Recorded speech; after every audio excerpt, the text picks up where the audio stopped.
बीच में level 1, level 2 या कोई और साधना का लाइव इवेंट नहीं होगा। अपने जीवन में आपने बहुत सारे ज्ञान प्राप्त किया, बाह्य संसार का बहुत सारा ज्ञान प्राप्त किया, लेकिन मेरी आपसे एक प्रार्थना है कि आप भीतर का ज्ञान प्राप्त करने बहुत सारे लोगों के पास जाते हो, वहां खतरा है। आप जब बाहर का ज्ञान प्राप्त कर सकते हो तो एक कोशिश ये भी करो कि अपने वेद शास्त्रों को पढ़ने शुरू करो।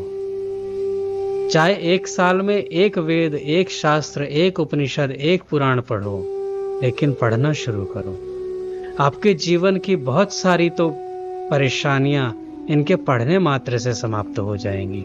ये आपको प्रेरणा कोई नहीं देगा इस समय, क्योंकि उनको मालूम है कि अगर आपने शास्त्र पढ़ने शुरू कर दिए तो बहुत सारे लोगों की दुकानें बंद हो जाएंगी।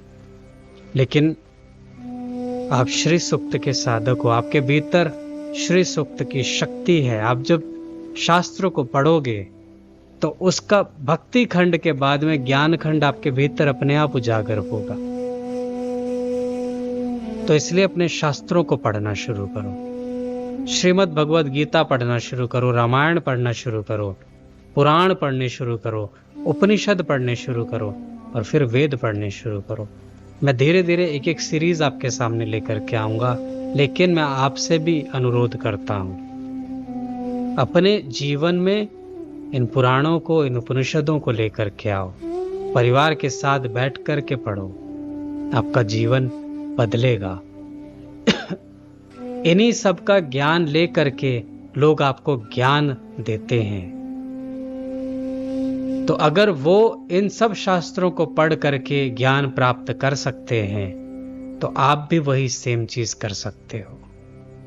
जब वो किसी शास्त्र को पढ़कर आचार्य बन सकते हैं तो मैं चाहता हूं कि श्री सूक्त साधक जितने भी हैं वो सब आचार्य बने। अगर वो शास्त्र पढ़ करके आपको ज्ञान दे सकते हैं, आपका मार्गदर्शन कर सकते हैं, तो मैं आप सबसे चाहता हूं कि आप भी शास्त्र पढ़ो, पुराण पढ़ो, अपना भी मार्गदर्शन करो, अपने परिवार का भी मार्गदर्शन करो।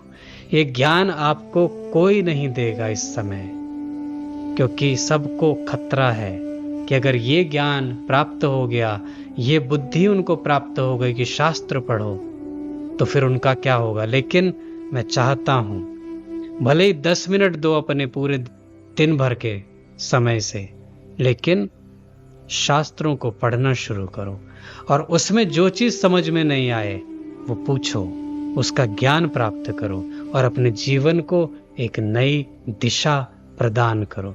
जो ब्रह्मांड आपके भीतर है वो आप स्वयं हो। बाहर आकाश है, भीतर चिदाकाश है। जो भगवान श्री कृष्ण का विश्व रूप है वो आपका भी विश्व रूप है। बस फर्क इतना है कि भगवान श्री कृष्ण जानते हैं और आप नहीं जानते। तो अज्ञान से ज्ञान की यात्रा करो, श्री सूक्त के साधक हो। अंधविश्वास से विश्वास की यात्रा करो, अंधकार से उजाले की यात्रा करो, भोग से मोक्ष की यात्रा करो। तो इसी मंगल कामना के साथ में एक श्री सूक्त साधक अपने सभी साधकों के लिए माँ भगवती से प्रार्थना करता है कि आप सबके जीवन में माँ भगवती का स्थायी वास हो, उनकी स्थायी कृपा हो। सर्व मंगल मांगल्ये शिवे सर्वार्थ साधिके शरण्ये त्र्यंबके गौरी नारायणी नमोस्तुते। ओम जयंती मंगला काली भद्रकाली कपालिनी दुर्गा क्षमा शिवा धात्री स्वाहा स्वदा नमोस्तुते। ओम शांति शांति शांति। Bless you. शरीरं सुरूपं यथा वा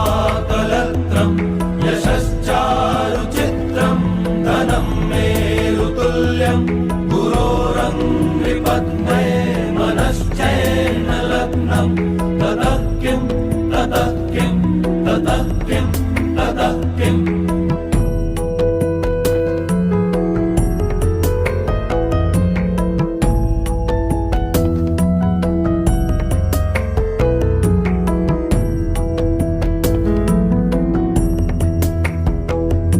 बलत्रं धनं पुत्रपौत्रादि सर्वं गृहं बान्धवाः सर्वमेतद्विजातं